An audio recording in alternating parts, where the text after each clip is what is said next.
এই দেখো বন্ধুরা, মটরশুঁটি সিদ্ধ করেছি। এই শীত আসলে কচি কচি মটরশুঁটি এনে সিদ্ধ করি, খুব ভাল লাগে খেতে। এই যে সিদ্ধ করে নিয়ে এসে তিনজনের জন্য, আমি, আমার শাশুড়ি, আমার ছেলে খেতে খুব ভালোবাসি। ধোয়া উঠছে, গরম গরম খেতে খুব ভাল লাগে।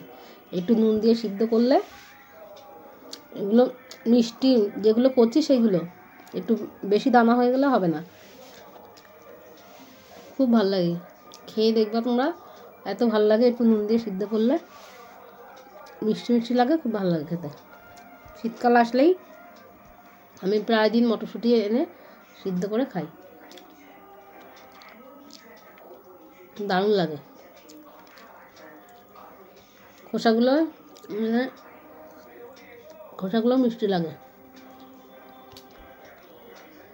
খোসাটা বেশি দুটো একটা খাই, বেশি খাই না, এইগুলোই খাই, বীজগুলো।